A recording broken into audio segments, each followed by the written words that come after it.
Bienvenue dans Agora, votre émission de débat citoyenne et participative. Nous sommes à Bastia.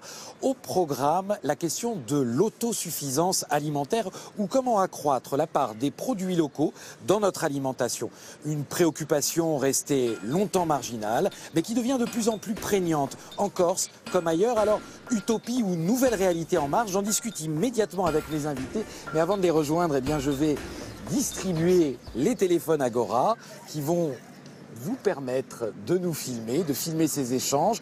Votre regard nous intéresse. Merci monsieur. Et ce sont des images qui seront utilisées au montage final de l'émission.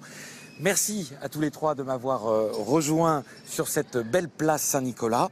Et ben écoutez, on va immédiatement commencer par une vidéo. Qu'est-ce que vous en pensez pour parler d'autonomie alimentaire ? Je vous propose en fait de retrouver quelqu'un avec qui j'ai eu l'occasion d'échanger en amont de l'émission. Il s'appelle Gilles Perrol. C'est le président de l'association 1+Bio et c'est l'adjoint au maire de Moinsartou, une commune des Alpes-Maritimes qui mise fortement, vous allez le voir, sur la production bio et qui chemine de façon très volontariste vers l'autosuffisance alimentaire. Je lui ai demandé en quoi le fait d'augmenter la part de l'autosuffisance alimentaire d'un territoire lui paraissait particulièrement cruciale. On l'écoute. Il est en effet extrêmement important aujourd'hui de se poser la question de la relocalisation de l'alimentation. On sait que d'une part, la production agricole pèse très fortement sur le réchauffement climatique.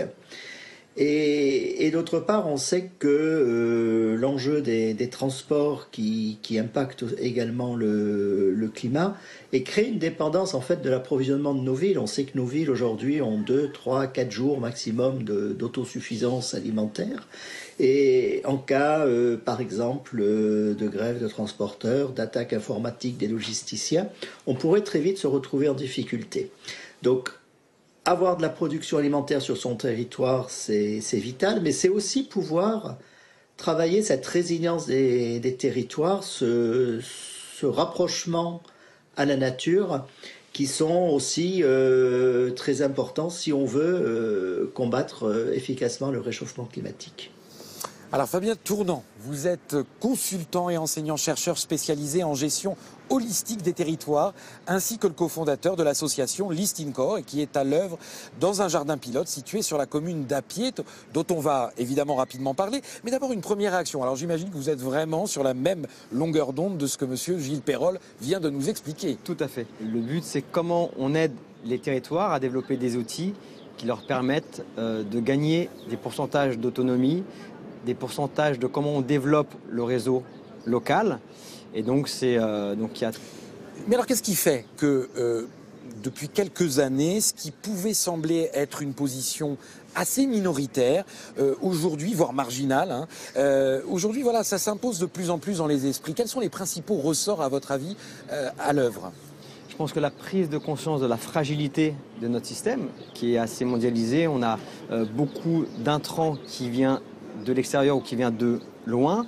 Et par exemple, si on avait juste une panne d'électricité, sans parler d'une panne de gasoil, on aurait tout de suite une influence sur tout le réseau. On a vu qu'il suffit que les bateaux, nous qui sommes en Corse, cessent de circuler pour que ça pose un certain nombre de problèmes. Exactement. Donc l'insularité met en avant cette fragilité où effectivement, quand on a 95% de nos denrées alimentaires qui vient du continent, on voit qu'effectivement, si ça s'arrête, il y aura des grandes difficultés. Très bien. Alors, Don Louis Cipriani, pour votre part, vous êtes restaurateur à Vensolas, qui est membre de l'UMIH. Entendez par là l'Union des métiers et des industries de l'hôtellerie-restauration de la Haute-Corse. Comment vous réagissez à ces premiers propos, cette problématique de l'autosuffisance alimentaire qui, je le disais en introduction, devient de plus en plus prégnante? Ça vous touche? Ça vous concerne également? Alors ça me concerne à double titre, d'une part parce que je suis restaurateur et puis je suis issu d'une famille qui depuis très longtemps est établie dans l'agriculture. La première question que je me pose aujourd'hui, c'est avant d'imaginer un modèle global d'autosuffisance, est-ce qu'on a véritablement la ressource en eau disponible pour y arriver? Nous, en tant que restaurateurs, on a simplement besoin de filières d'approvisionnement constantes régulière, parce qu'on ne peut pas adapter nos cartes en permanence à la production locale. D'un point de vue de la production locale, on en consomme déjà énormément, autant que faire se peut, puisque on essaye d'avoir une identité au niveau de la restauration sur les plats qu'on propose, et notamment d'autant plus que on a des possibilités au niveau local, notamment plaine de Cazinc, de pouvoir être servi assez souvent. Pour autant, quand on parle cuisine, il y a un tas d'éléments qui sont importants, nous, pour notre production, qui concernent à la fois les viandes, à la fois les produits laitiers. Et donc, on va avoir l'occasion d'y revenir, mais on voit que voilà, vous confrontez un peu la notion aussi au réel. William Mouzik, pour votre part, on vous reçoit en tant que citoyen engagé au sein de plusieurs associations, dont vous allez nous l'expliquer tout à l'heure, la base est peut-être cette confrérie de la Piève et de la Serre, dont l'action en fait n'est pas sans rapport avec la question de l'autosuffisance alimentaire. Avant de rentrer dans le détail, déjà, cette question justement d'autosuffisance alimentaire telle que nous l'expose ce monsieur, Gilles Perrol. J'imagine que ça vous parle, hein, cette fragilité qui est celle de nos territoires.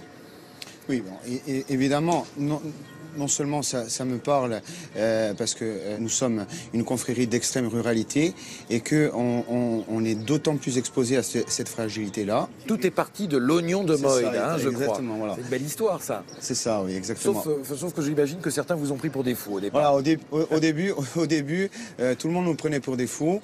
On leur a répondu, on va s'occuper de nos oignons, laissez-nous faire. Ça a pris le temps que ça a pris. Effectivement, en fait, ce travail-là, il a été long. En fait, c'est un travail en confrérie, en réalité, le temps n'a pas d'importance. Mais on savait qu'on devait arriver à la finalité qui était celle qu'aujourd'hui, maintenant, on commence à en parler de l'oignon de Moïse. Ça fait 7 ans, en fait. Hein. Il y a 7 ans, on est allé chercher, en fait,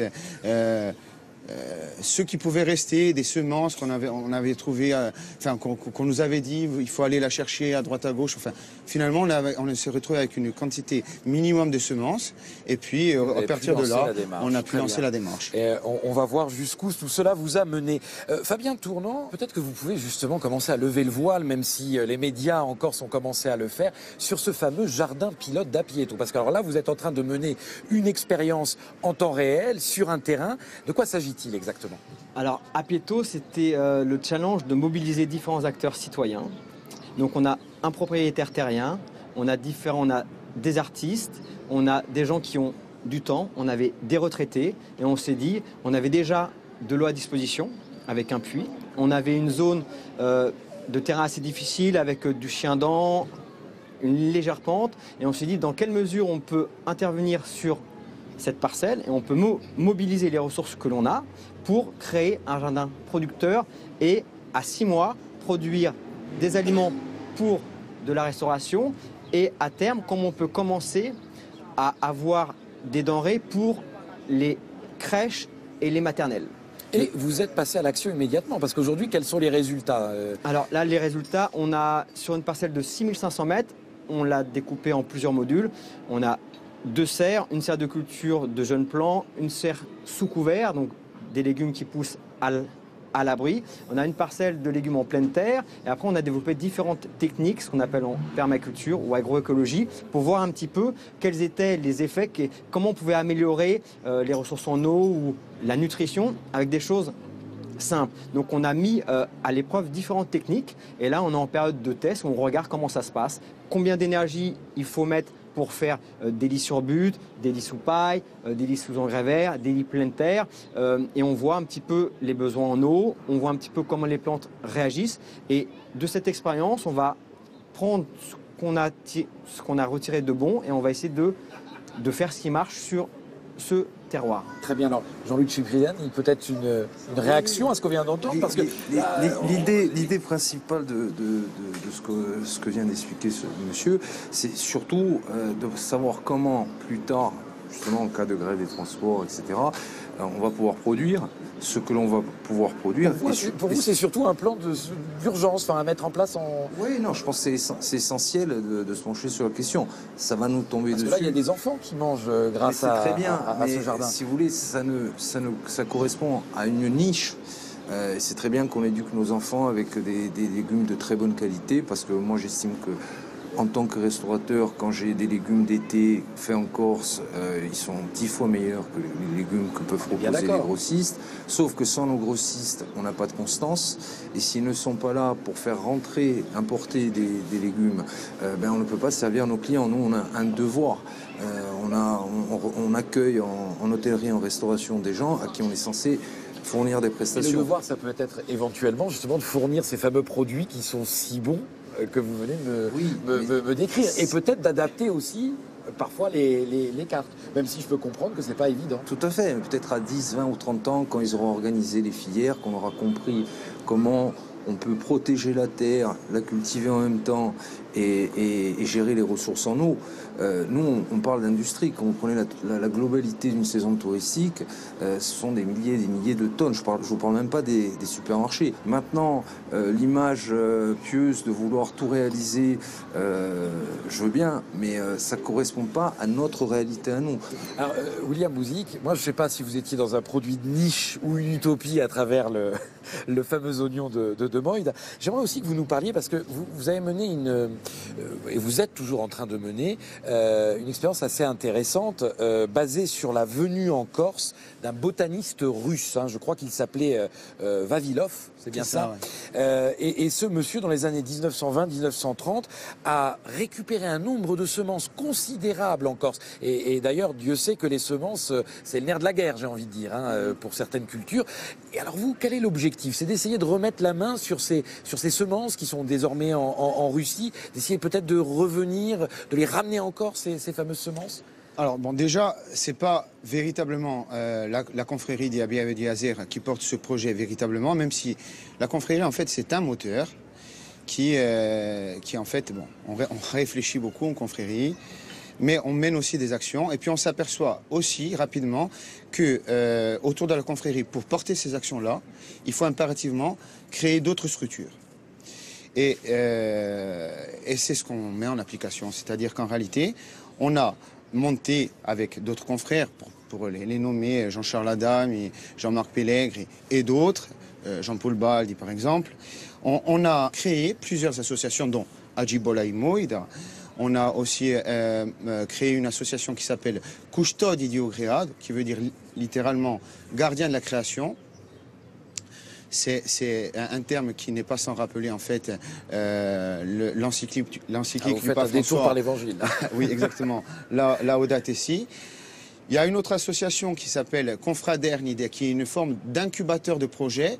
Et donc, revenir sur ce que disait Fabien, à travers l'association Custodi di Ogreado, on fait un projet qui est en partie similaire à celui que mène Fabien, et avec des élèves du lycée du Fang, qui est très intéressant, parce que là, quand on voit les élèves s'émerveiller, en fait, et découvrir, en fait, c'est un éveil.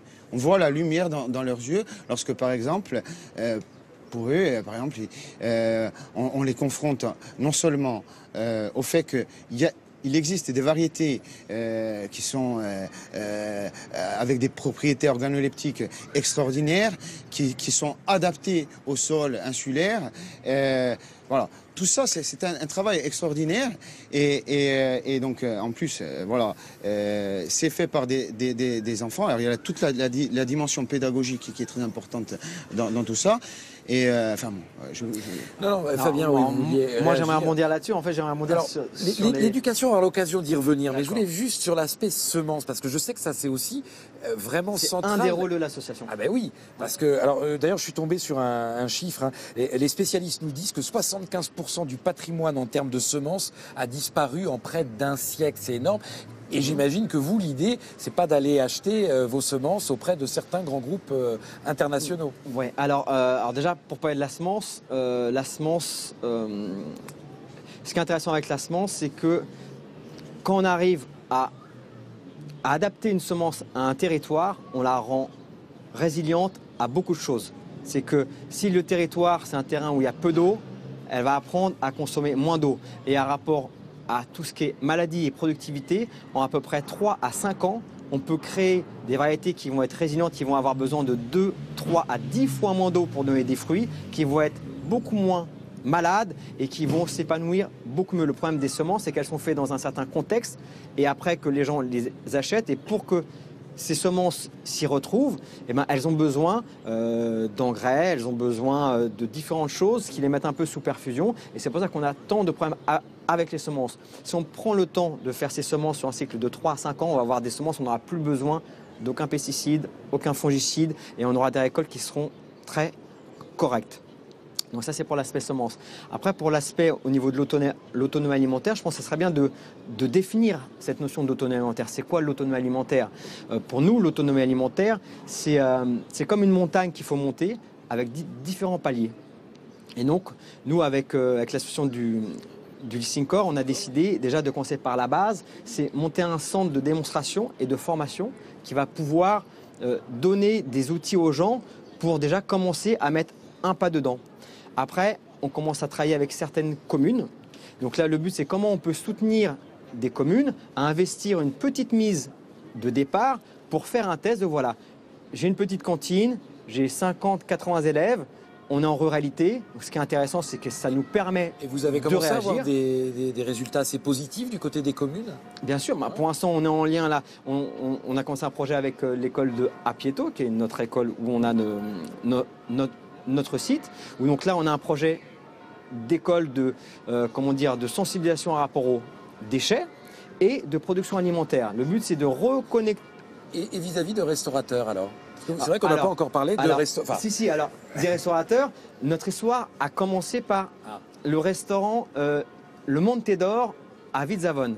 Très bien. En fait, ne mettant que des légumes bio dans leur menu et ayant un certain prix, ils se sont dit on a des terres, on a de l'eau, comment on peut, au lieu de donner notre argent à des gens à des chaînes de distribution à des importateurs, comment on peut essayer de recréer un petit peu d'emploi et valoriser notre terroir en faisant nous-mêmes nos légumes.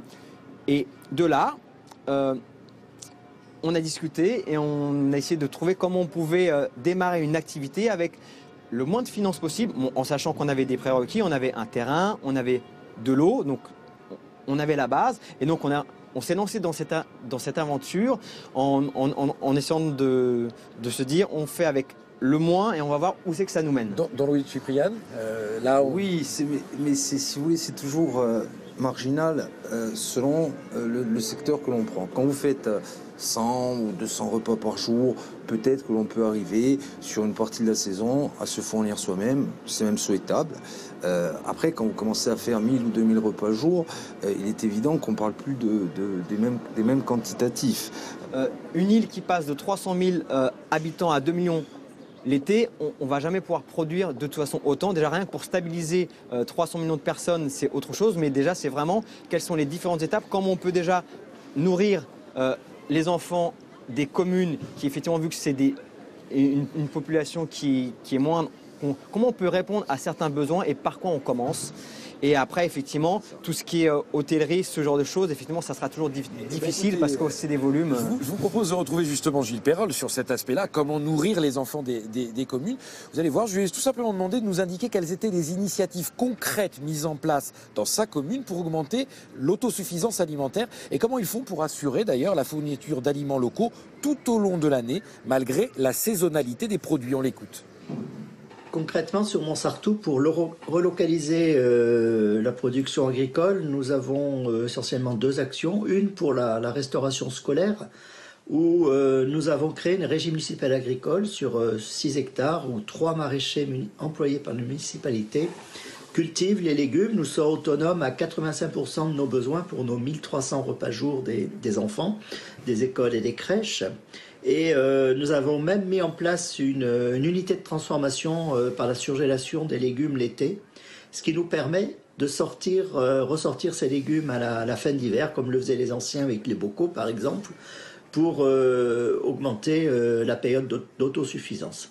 L'autre action forte qu'a faite la commune, qui je vous le rappelle est sur la Côte d'Azur avec une spéculation foncière importante. Nous avons en 2012 triplé les surfaces classées agricoles sur la commune. Nous sommes passés de 40 à 112 hectares. Et actuellement, nous avons un grand programme d'installation d'agriculteurs pour venir sur notre territoire cultiver pour nos habitants.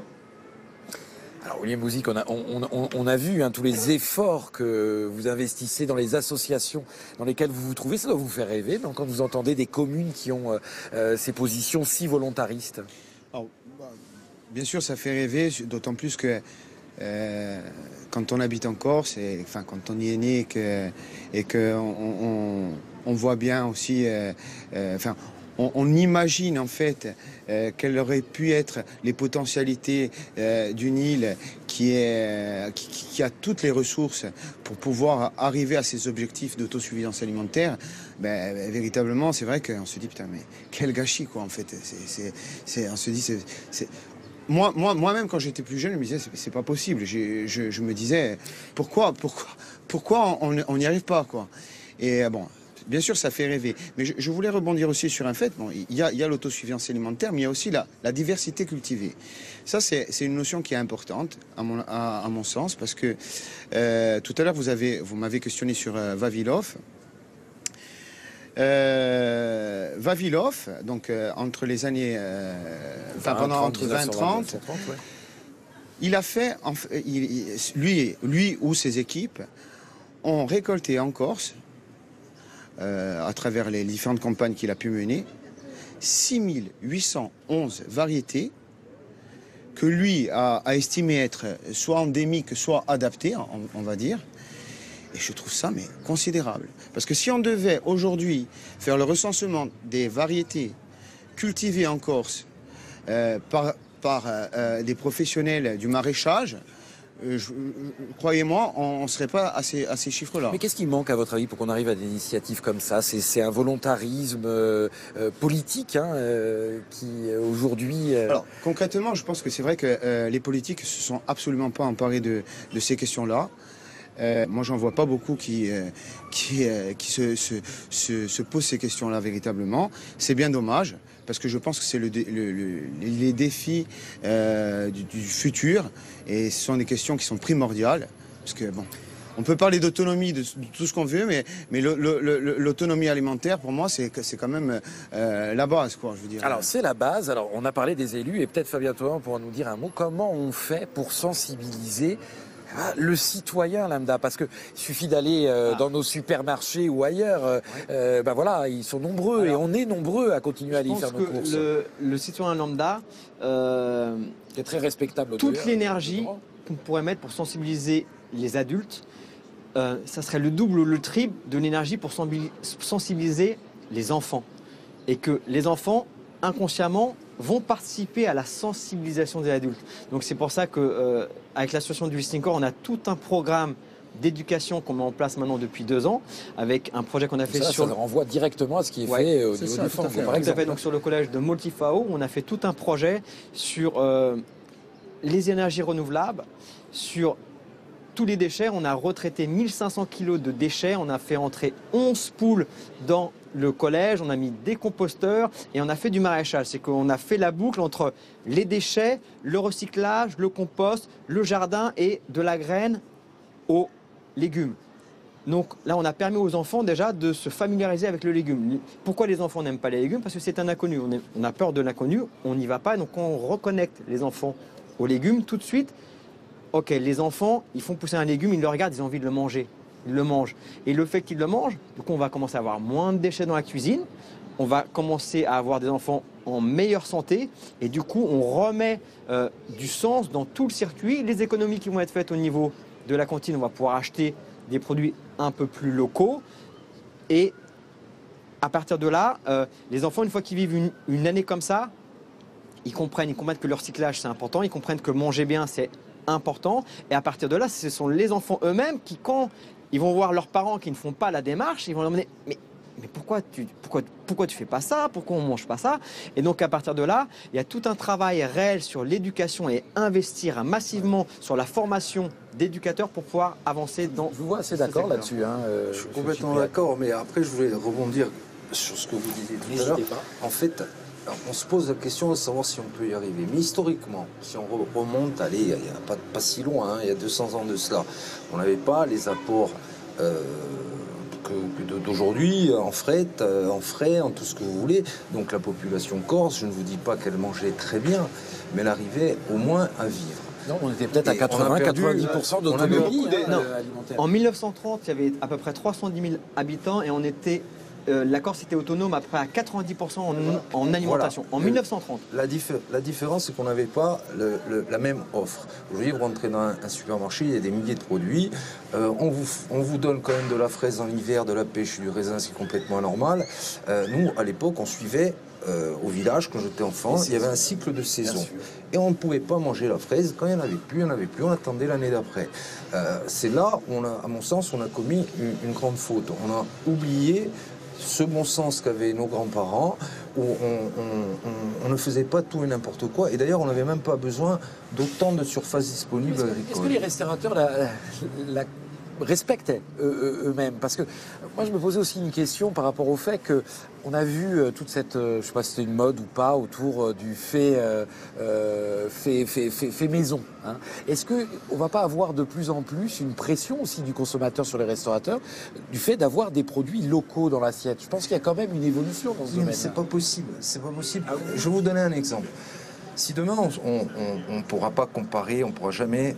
En tout cas, en l'état actuel des choses, comparer une viande charolaise ou une viande normande et une viande corse. Pas que la viande corse soit mauvaise, elle est excellente. Sauf qu'on a un problème sur l'agriculture, sur l'élevage. C'est-à-dire que si demain on veut faire des bonnes viandes, si on veut faire de la laitière, pour toutes les crèmes, le lait, tous les produits laitiers qui découlent de cette production, ça mange beaucoup de surface. Parce que la vache, il lui faut des prés, mais il lui faut aussi du fourrage pour l'hiver, des céréales. Donc, et ça a un bilan carbone hyper négatif. C'est catastrophique. Donc il faut se rendre compte qu'à l'époque, on ne mangeait pas de la viande toute l'année. William Bouzik, par rapport à ces éléments, on se rend compte qu'effectivement, là, il y a vraiment au niveau des mentalités quelque chose à réinvestir, à accepter. Vous parliez de la diversité des produits locaux, mais enfin, on se rend compte qu'à un moment donné, peut-être qu'il faudra accepter aussi de cesser de manger certains produits à certains moments de l'année. Ça, c'est évident. Ça vous paraît évident, mais regardons autour de nous. Oui, non, mais c'est sûr c'est sûr que dans une économie, dans une société où tout est globalisé, où en fait c'est une société de l'envie, c'est-à-dire que voilà, j'ai une envie de fraise, il me la faut là maintenant, de suite, voilà. Non, c'est sûr que voilà, les mentalités doivent changer. Il y a un vrai projet de société en fait derrière cette question qu'on est en train de débattre. En fait, ce qu'on est en train de bâtir à travers les initiatives citoyennes ou à travers les démarches qu'on peut faire nous à travers notre confrérie et les associations qu'il y a autour, mais en fait, c'est un projet de société. Hein. C'est un projet de société, évidemment. Alors, Fabien Tournois, et puis c'est d'ailleurs vous qui aurez le mot de la fin. C'est ceux qui vont placer des pions dans l'écologie et dans développer les réseaux locaux. C'est l'avenir. C'est vraiment l'avenir. Ceux qui vont marquer des points dès maintenant, avant les autres, ceux qui vont avoir un boulevard pour participer au monde de demain et à commencer vraiment à fédérer tous les citoyens et toute la population autour de cette question. Et juste pour finir, alors, je voyais qu'on était autour de 4% d'autonomie alimentaire aujourd'hui en Corse. Vous, voilà, à peine. Vous dites, bon voilà, si on arrive à grimper à 6-8, c'est déjà pas mal. C'est la politique des petits pas, c'est ça, petit à petit. C'est vraiment le contexte social et politique qui va nous permettre de savoir si on peut grimper 1-2% chaque année ou plus. Si c'est une volonté politique, les politiques vont faire en sorte qu'on puisse avoir le terreau pour réinvestir la ruralité et commencer à réellement mettre en marche de la production locale. Mais à partir de là, ça peut que être des initiatives citoyennes de mobilisation qui sont, comme le disait monsieur, qui sont que des petits projets, ouais, que des petites niches. Mais si par contre on fait un travail d'éducation avec les enfants, avec les citoyens, on peut commencer à réellement réinvestir le paysage agricole et commencer à donner un petit peu de sens et à augmenter à 5, 10, 15, 20%. Très bien. On va suivre ça de très très près. En tout cas, je vous remercie tous les trois d'avoir éclairé notre lanterne. Pour notre part, on va se retrouver très rapidement pour un prochain numéro d'Agora. Et en attendant, je ne saurais jamais trop vous inciter contre les idées reçues à privilégier toujours le débat. Merci. Merci à tous les trois.